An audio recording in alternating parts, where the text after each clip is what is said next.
मानचित्र पे एक स्वावलंबी आत्मनिर्भर भारत बनाते हुए दुनिया के मानचित्र पे आज हमारा हिंदुस्तान विश्व गुरु की दिशा में बढ़ चुका है। तो पूरी दुनिया को परेशानी है कि जहां पोलियो का रोग होता था तो पोलियो का इंजेक्शन लगाते लगाते 30, 35, 40 साल बाद आता था टीका लगाने की, तो भी बच्चे पैदा होते थे तो पोलियो से ग्रसित होते थे। ये कांग्रेस के संयोजक है, बूथ प्रमुख है तथा इस ग्राम सभा के कोने कोने से आए हुए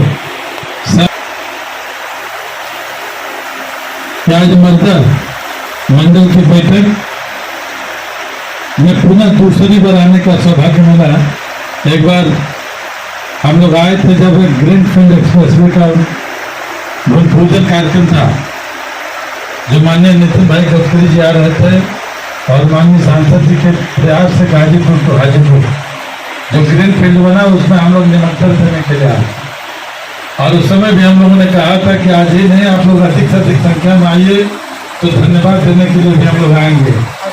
और उस समय भी हम लोगों ने कोशिश किया कि कार्यक्रम हो चला जाए, लेकिन वो संयोग नहीं जुट पा रहा था। वह संयोग हमारे समय से आज जुटा हुआ है और मर्दा की दूरी इस पूरे लोकसभा में सबसे ज्यादा दूरी थी।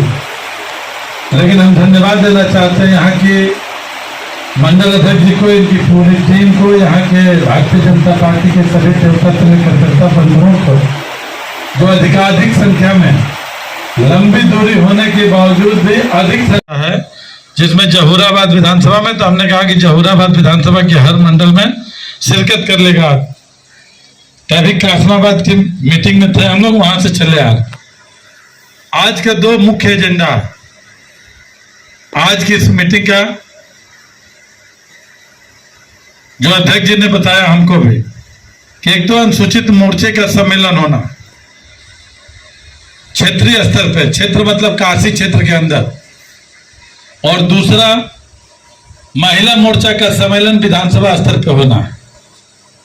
ये दोनों कार्यक्रम क्यों होना है और इस तरीके के कार्यक्रम क्यों आ रहे हैं, तो देश के यशस्वी प्रधानमंत्री नरेंद्र भाई मोदी जी को देश के अंदर तीसरी बार इस देश का प्रधानमंत्री बनाने के लिए और दुनिया के मानचित्र पे पुनः हिंदुस्तान का डंका बजा करके विश्व का प्रतिनिधित्व करने के लिए इन दोनों कार्यक्रम का आयोजन रखा गया है और उसी परिप्रेक्ष्य में हम सब आए हुए हैं। बात यहां दलित की है और बात महिला समाज की, हम इन दोनों पर भी प्रकाश डालना चाहेंगे। मुझे ध्यान है कि जब मनमोहन सिंह जी इस देश के प्रधानमंत्री थे तो उन्होंने एक बयान दिया था जिसको लेकर के बड़ी चर्चा थी। उन्होंने कहा था कि इस हिंदुस्तान के संसाधनों पे अगर पहला हक है तो इस देश के मुसलमानों का है। बयान आया था ना ये, लेकिन मैं डंके की चोट पे उसी तरीके से मनमोहन सिंह जी ने जो नारा दिया, तो आज मैं कह सकता हूं कि उन्होंने नारा दिया था, आज मोदी जी की सरकार करके दिखा रही है। क्या रही हिंदुस्तान की जितनी योजना है उन सारी योजनाओं का सबसे ज्यादा लाभ कोई उठाता है तो हमारे मुस्लिम समाज के लोग उठाते हैं, इसलिए कि उनकी पॉपुलेशन ज्यादा है, उनके यहाँ गरीबी ज्यादा है।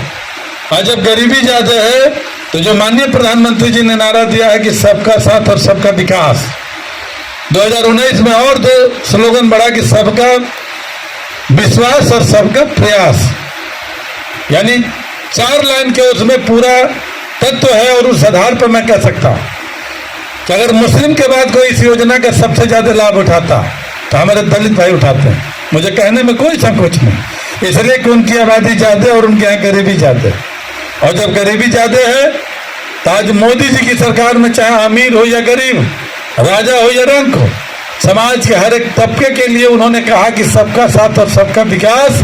तो सबका साथ और सबका विकास के नाम ग्राम सभा में कैसा कार्यक्रम रहा? देखिए, भारतीय जनता पार्टी द्वारा आयोजित हर क्षेत्र में एक दलित महासम्मेलन होना है। उसी दलित महासम्मेलन के तहत ये मर्दा ब्लॉक की मंडल की मीटिंग थी, जिसमें आगामी 27 तारीख को हजारों की संख्या में दलित समाज के लोगों की एक रैली काशी क्षेत्र के हर क्षेत्र में हो रही है, भारतीय जनता पार्टी द्वारा आयोजित है। उसी में काशी क्षेत्र में होने जा रहा है। उसी की तैयारी बैठक के लिए हम लोग आए थे। जो माननीय प्रधानमंत्री जी ने 33% माताओं बहनों के लिए विधानसभा और लोकसभा में आरक्षण उन्होंने दिया। इसके लिए हर विधानसभा में 2-2, 3-3 हज़ार, 5-5 हज़ार महिलाओं तक का सम्मेलन करना है।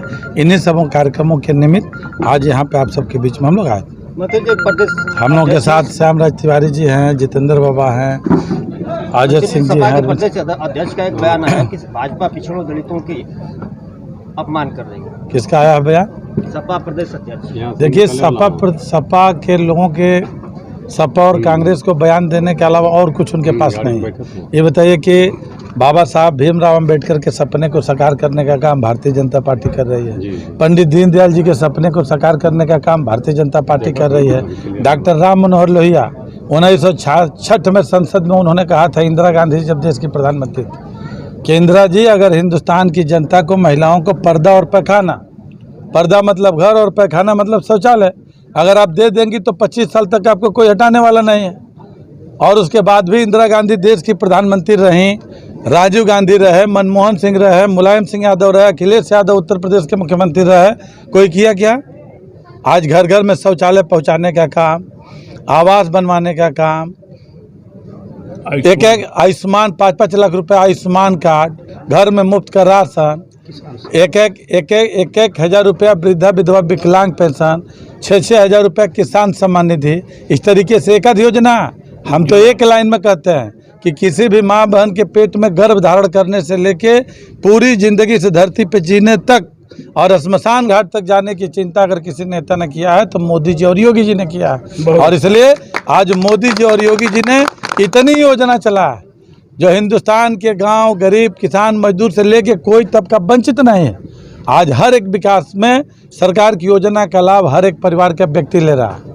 यहाँ तक मैं कह सकता हूँ कि उत्तर प्रदेश सरकार का मंत्री मैं भी रहा हूँ। मोदी जी की एक योजना का लाभ मैं भी आज भी लेता हूँ।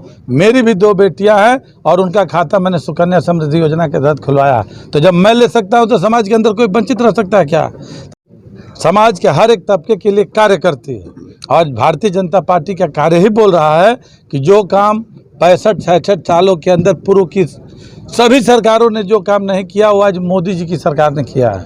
जो काम 69 साल के अंदर इस उत्तर प्रदेश के अंदर नहीं हुआ वो योगी जी की सरकार ने 6 साल के अंदर किया है। और इसलिए भारतीय जनता पार्टी काम में विश्वास करती है और काम ही आज भी कर रही है। मंत्री जी, लास्ट सवाल, देवरिया कांड पर क्या कहना है? देवरिया कांड दुर्भाग्यपूर्ण है। इसमें जो भी दोषी है उसको दंड मिल रहा है।